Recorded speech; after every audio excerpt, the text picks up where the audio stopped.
तथागतांचा सद्धम्म, तथागतांचा पावन पवित्र भिक्खू संघ या तीन रत्नाला अभिवादन. बोधिसत्व डॉक्टर बाबासाहेब आंबेडकर यांच्या समग्र धम्मक्रांतीला शेवटच्या श्वासापर्यंत समर्पण. तथागतांवर, तीन रत्नावर कशी श्रद्धा असावी, अटळ श्रद्धा कशी असावी, या आजच्या कथेतून आपण जाणून घेणार आहोत, समजून घेणार आहोत. आपले भगवान आपले शास्ता खुल्या जागेवरून जात असताना एका खुल्या जागेकडे बघून स्मित हास्य करतात आणि आनंद दोन्ही हात जोडून त्यांना विचारतात की माझे भगवान. कधीतरी जसं उमराचं फुल उमलावं तसं स्मित हास्य करतात. त्याचं काहीतरी कारण असतं. भगवान आपण स्मित हास्य या खुल्या जागेकडे बघून केलं, याचं कारण काय? तेव्हा तथागत सम्यक संबुद्ध सांगतात की आनंद, ह्या खुल्या जागेकडे बघून मला एक स्मरण झालं. माझ्यासारखेच एक सम्यक संबुद्ध होऊन गेले आणि ते तिथं बसत होते.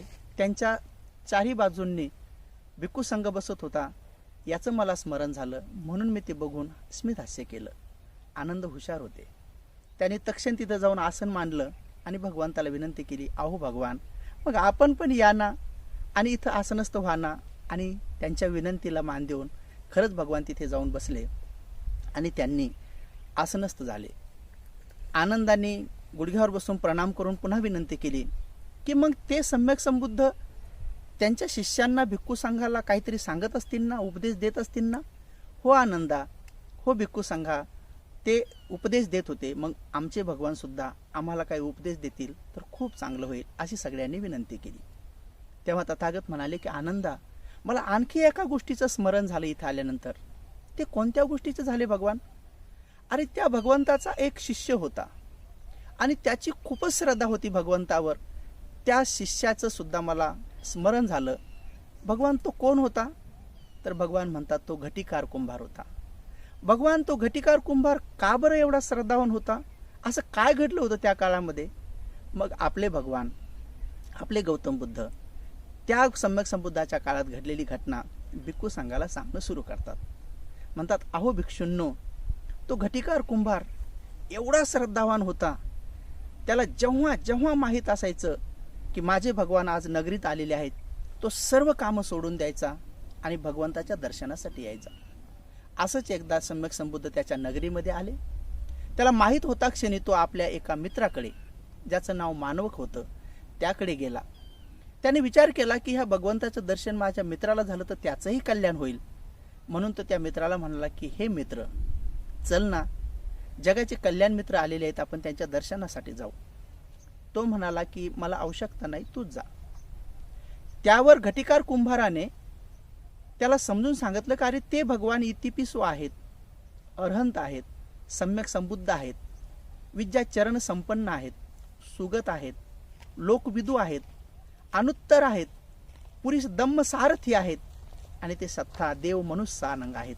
म्हणजे भगवंताचे 9 गुणाचं वर्णन केलं. आणि अशा भगवंताच्या दर्शनासाठी चालना. त्यांचं धम्म 6 गुणांनी, त्यांचं संघ 9 गुणांनी संपन्न आहे. अशा 3 रत्नाचे गुणगान करून त्याला सांगितलं. आणि ह्या 3 रत्नाचं दर्शन करणं खूप महान पुण्यकर्म आहे. असं सांगितल्यानंतर सुद्धा तो म्हणाला की मला इच्छा नाही, मी येत नाही. घटिकार कुंभारांनी आपल्या मित्राचं कल्याण करण्यासाठी पुन्हा एक युक्ती शोधली आणि म्हणाले, मित्र ठीक आहे, तर चल आपण नदीवर आंघोळीसाठी जाऊ. तेव्हा घटिकार कुंभाराचा तो मित्र मानवक त्याला म्हणाला की हा मित्र, चल नदीवर आंघोळीसाठी जाऊ. मग दोघे नदीवर आंघोळीला गेले. पाण्यात उतरले. गळ्याभर पाण्यात उतरल्यानंतर घटिकार कुंभार त्या मानवकाच्या अगदी जवळ गेला आणि त्याच्या केसामध्ये, जटामध्ये हात घालून मग म्हणाला, ए मित्र, अरे आपले भगवान आता इथून दिसतात रे, चल ना आपण त्या भगवंताकडे जाऊ, त्यांचं दर्शन घेऊ. तेव्हा तो मानवक विचार करू लागला की हा घटिकार कुंभार माझा मित्र आहे, याने कधीही माझ्या जटाला स्पर्श केला नाही सन्मान म्हणून, पण हाच तर जटात हात घातला आणि म्हणतोय की त्या भगवंता दर्शनासाठी चाल, नक्की काहीतरी कल्याणकारी गोष्ट असली पाहिजे. म्हणून तोही म्हटला की चल आता जाऊया. बघा, भगवंताकडे घेऊन जाण्याची घटिकार कुंभाराची किती सुंदर युक्ती होती. आणि खरंच ते दोघं भगवंताकडे गेले, दर्शन केलं, प्रदक्षिणा घातली आणि भगवंतांनी दोघांनाही सुंदर उपदेश दिला. प्रसन्न झाले, उपदेश ऐकून गदगद झाले आणि वापस येऊ लागले. अर्ध्या रस्त्यात आल्यानंतर मानवकांनी घटिकार कुंभाराला प्रश्न विचारला, हे मित्र, तू या आपल्या भगवंताचं प्रवचन किती वर्षापासून ऐकतो? अनेक वर्षापासून ऐकतो.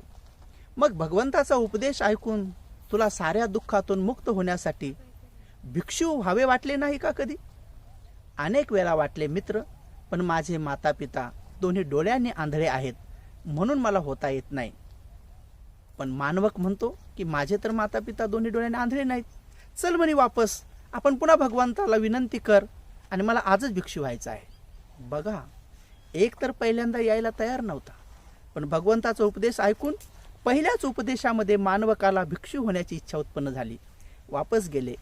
घटिकार कुंभाराने विनंती केली की भगवान, माझा मित्र मानवक भिक्षू होऊ इच्छितो, अनुकंपा करा, त्याला संघामध्ये प्रवेश द्या.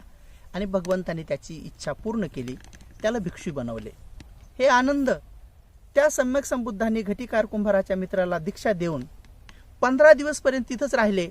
आणि मग त्यांनी ते नगर सोडलं आणि ते नगर सोडून ते तथागत सम्यक संबुद्ध मग दुसऱ्या नगरामध्ये म्हणजे आजच्या वाराणसीमध्ये गेले. वाराणसीमध्ये गेल्यानंतर तथागत सम्यक संबुद्धांनी वाराणसी नगरीमध्ये तेव्हा किकी नावाचा राजा होता, तो तिथे राज्य करत होता. जेव्हा त्याने ऐकलं की सम्यक संबुद्ध माझ्या नगरामध्ये आलेले आहेत, तर तेव्हा त्याने तात्काळ जाऊन भगवंताचे दर्शन घेतले. तिथे जाऊन भगवंताला त्याने विनंती केली भोजनाची. घरी भोजनाचे निमंत्रण दिले. भोजनाचे निमंत्रण झाल्यानंतर त्याने भगवंताला आपल्या नगरामध्ये राहण्याची विनंती केली. भगवान म्हणाले की ठीक आहे, मी तुझ्या गावामध्ये नगरामध्ये काही कालावधीमध्ये राहतो. आणि भगवंतांनी त्याचं ते मौन राहून ते निमंत्रण स्वीकारलं आणि थोडे दिवसपर्यंत तिथे राहिले. मग भगवंताला तो म्हणाला, अहो भगवान, आता वर्षवासाचा कालावधी आहे, मग तुम्ही कुठे ना कुठे तर 3 महिने राहणार आहात, तर माझ्या नगरामध्येच राहा ना. त्यावेळेस भगवान म्हणाले की हे राजा, मी निमंत्रण स्वीकारलेलं आहे, मी तुझ्या नगरामध्ये राहू शकत नाही. त्यावेळेस तो राजा म्हणतो की अहो भगवान, माझ्या निमंत्रणाच्या अगोदर आपल्याला असं कोण आहे की ज्याने निमंत्रण दिलेलं आहे? तर भगवान म्हणतात, तो खूप श्रद्धावान उपासक आहे आणि त्याचं मी निमंत्रण स्वीकारलेलं आहे. राजाला नेहमी असं वाटायचं की भगवंतावर माझी सर्वात जास्त श्रद्धा आहे, असा कोण आहे की ज्याची माझ्यापेक्षाही जास्त श्रद्धा आहे? मग तो भगवंताला विचारतो की अहो भगवान, कोण असा आहे की मी राजापेक्षाही माझ्यापेक्षाही जास्त श्रद्धावान असा कोण उपासक आहे की ज्याचं तुम्ही निमंत्रण स्वीकारलेलं आहे? त्यावेळेस भगवान म्हणतात की हे राजा, तो घटिकार कुंभार आहे आणि त्याचं 3 महिन्याचं वर्षवासाचं मी निमंत्रण स्वीकारलेलं आहे. त्यावर तो किकी नावाचा राजा त्या भगवंताला विचारतो की अहो भगवान, तो घटिकार कुंभार माझ्यापेक्षाही श्रद्धावान आहे, असं काय आहे त्याच्यामध्ये? त्यावेळेस हे आनंदा, ते भगवान त्या घटिकार कुंभाराच्या गुणाचं वर्णन त्या किकी नावाच्या राजाला सांगू लागले की ऐक राजा, घटिकार कुंभार कसा श्रद्धावान आहे. हे राजा, जेव्हापासून माझ्या मुखातून घटिकार कुंभाराने ऐकलेलं आहे की सम्यक आजीविकाने वागलं पाहिजे, शिलाचं पालन केलं पाहिजे, दानधर्म केलं पाहिजे, समाधीचा अभ्यास केला पाहिजे, प्रज्ञायुक्त जीवन जगलं पाहिजे, तेव्हापासून तो याच मार्गावर चालून 4 आर्य सत्याचं जीवनामध्ये दर्शन करण्यासाठी प्रयत्नशील आहे. तो आपली उपजीविका मटके बनवून रस्त्याच्या चौरस्त्यावर ठेवतो आणि त्याची विक्री पण करत नाही. म्हणतो अहो, ज्यांना लागेन त्यांनी घेऊन जावे, बदल्यामध्ये जे टाकायचे तिथे टाकावे, अशा प्रकारची उपजीविका चालवतो. त्याची दोन्ही आंधळ्या मायबापाची सेवा करतो. हे राजा, तो एवढ्यावरच श्रेष्ठ नाही. ऐक, एकदा मी त्याच्या गावामध्ये गेलो आणि त्याच्या गावामध्ये गेला असताना मी भिक्षा मागण्यासाठी त्याच्या दारी उभा राहिलो. त्याच्या दोन्ही आंधळ्या मायबापांनी चाहूल ऐकली आणि विचारलं, अहो कोण आहे? तर तेव्हा मी भिक्षा मागताना बोलत नाही, पण त्याचे मायबाप आंधळे आहेत असं जाणून मी माझा परिचय दिला. माझा परिचय ऐकता क्षणी ते म्हटले, अहो भगवान, अहो महाकारुणिक, तुमचा पुत्र आज घरी नाही, पण आम्हाला सांगून गेलेला आहे की जेव्हा कधी माझे भगवान घरी येतील तर त्यांना म्हणावं की आपण स्वतःच या आणि आपल्या हातानं घ्या, कारण आम्ही आंधळे आहोत, आम्ही वाढू शकत नाही. तर जेव्हा मी त्यांच्या मुखातून असं ऐकलं तर तेव्हा हे राजा, खरंच मी त्या घटिकार कुंभाराच्या घरात गेलो त्याच्या मटक्यातून माझ्या हातांनी भात घेतला, भाजी घेतली आणि त्याचे मायबाप म्हणत होते की अहो भगवान, पोटभर घ्या, पोटभर घ्या, तुमचा पुत्र सांगूनच गेलेला आहे. मी सगळा भात आणि सगळी भाजी घेऊन टाकली आणि मी विहारात आलो, इकडे भोजन केलं. थोड्या वेळानं घटिकार कुंभार घरी आला. त्याने मायबापास विचारले की अहो, आपल्या ह्या पातेल्यातली मटक्यातली भाजी आणि भात काय झाला? तथागत सम्यक संबुद्ध आले होते, त्यांनी तो स्वीकारला असे त्यांनी उत्तर दिले. त्यावर घटिकार कुंभार एवढा खुश झाला, एवढा प्रसन्न झाला आणि काय म्हणतो, अहो मी किती पुण्यवान आहे, मी किती भाग्यवान आहे, माझ्या भगवंताचा माझ्यावर किती मोठा विश्वास आहे, माझं माघारीच एवढं मोठं पुण्यकर्म भगवंतांनी घडून आणलं. असं म्हणून हे राजा 15 दिवसपर्यंत तो घटिकार कुंभार खुश होता. त्याच्या प्रत्येक अंगावर खुशीचा रोम रोम उभा होता.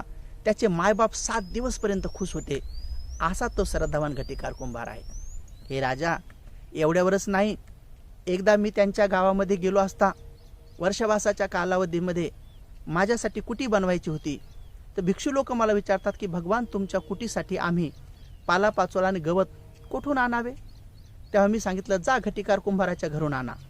माझे भिक्षू गेले आणि पुन्हा वापस आले. अहो भगवान, घटिकार कुंभाराच्या घरी गवत आणि पालापाचोळा नाही, त्याने कालच झोपडी बनवलेली आहे. मी त्यांना सांगितलं, जा आणि घटिकार कुंभाराच्या घराचं ते गवत आणि पालापाचोळा काढून आणा, झोपडीचं काढून आणा. खरंच माझे भिक्षू गेले आणि तिथं उपासकाच्या माध्यमातून घरावर चढले आणि घरावर चढून त्याचा पालापाचोळा आणि ते गवत काढू लागले. त्याच्या मायबापांनी ते ऐकलं. म्हणे, अहो कोण आहे आमच्या घरावर चढलेलं आहे? तेव्हा ते म्हणाले की शास्ता भगवंताच्या कुटीसाठी हे गवत आणि पालापाचोळा लागत आहे.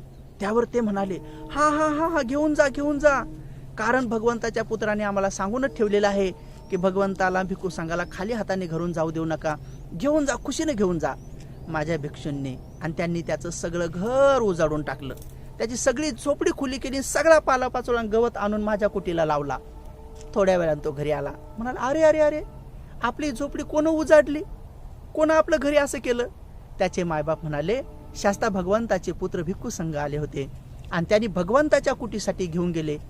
एवढं ऐकल्याबरोबर तो घटिकार कुंभार म्हणतो, अहो मी किती पुण्यवान आहे, मी किती भाग्यवान आहे, भगवंताचा माझ्यावर किती मोठा विश्वास आहे, माझ्या माघारीच माझं एवढं मोठं पुण्यकर्म घडून आणलं भगवंतांनी.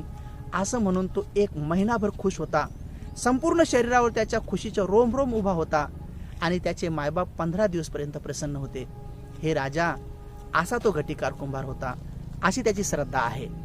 असं म्हटल्याबरोबर तो राजा म्हटला की नावाचा, हो भगवान, खरंच घटिकार कुंभाराची माझ्यापेक्षा जास्त श्रद्धा तुमच्यावर आहे, तुम्ही त्याच्या नगरामध्येच वर्षवासासाठी जावे. मग भगवान वर्षवासासाठी इकडे आले. राजाने 500 गाड्या भारीतल्या भारी तांदळाच्या भरून घटिकार कुंभाराच्या दारी उभ्या केल्या. घटिकार कुंभाराने विचारलं की हे कोणाचे गाड्या आहेत? राजाने पाठवलेले आहेत. कशासाठी पाठवलेले आहेत? तर म्हणे, भगवान इथं वर्षवासासाठी भिक्खू संघासह आहे, त्यांना कमी पडू नये म्हणून पाठवलेले आहे. तर तो म्हणतो, अहो जर मी राजाचं भोजन स्वीकारून भगवंताचा वर्षवास जर इथं केला तर माझं पुण्य कुठं होईल, माझं कसं होईल? त्याने त्या सगळ्या गाड्या वापस पाठवल्या. हे आनंदा, असा तो घटिकार कुंभार होता. त्याने सगळ्या गाड्या वापस पाठवल्या. 3 महिने भगवान आणि भिक्खू संघ त्याच्या नगरात राहिले. भिक्खू संघाला कधीही अन्नधान्याची भोजनाची कमी पडली नाही. भगवंत प्रसन्न चित्ताने भिक्खू संघ 3 महिने प्रसन्न चित्ताने त्याच्या गावात विहार करत राहिला. 3 महिन्यामध्ये भरपूर पाऊस पडला. घटिकार कुंभाराची झोपडी उघडी होती, उजाड होती, पण तरीही एकही थेंब घटिकार कुंभाराच्या घरात पडला नाही. हे भगवान बुद्धाची महाकरुणा, धम्माचं बल, संघाची मैत्री. म्हणून उपासक आणि उपासिकांनो, आपली ही श्रद्धा घटिकार कुंभारासारखी अटळ 3 रत्नावर असू द्या आणि आपली ही श्रद्धा तशी अखंड ठेवू द्या आणि आपलं मंगल करून घ्या. आजच्या काळामध्ये आपल्या घरामध्ये घुसून तर कोणी भंतेजी भोजन किंवा भाजी घेणार नाहीत, आणि घेतल्यास आपण असे म्हणू का की अहो भंतेजी किती किती विश्वास आहे, किती पुण्यवान आहे मी की भंतेजीने माझं पुण्य घडून आणलं. आपण मात्र तशा स्वभावाचे नाहीत आणि म्हणून आपण घटिकार कुंभाराच्या स्वभावासारखं झालं पाहिजे आणि तीच खरी श्रद्धा आहे.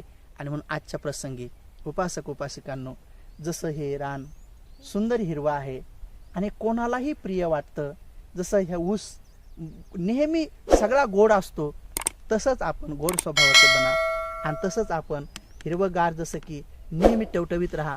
तर बुद्ध धम्म संघावर जी श्रद्धा असती ती आपल्याला या हिरव्या उसाच्या रानासारखी गोड आणि टवटवीत बनवते. सर्वांचं मंगल हो. ही महापुण्य संधी आपल्याला बाबासाहेबाच्या पुण्याने भेटलेली आहे. म्हणून आपण बुद्ध धम्म संघ या 3 रत्नावरच आपली आगाध श्रद्धा ठेवा आणि आपलं मंगल करून घ्या. भवतु सबमंगलं, भवतु सबमंगलं, भवतु सबमंगलं.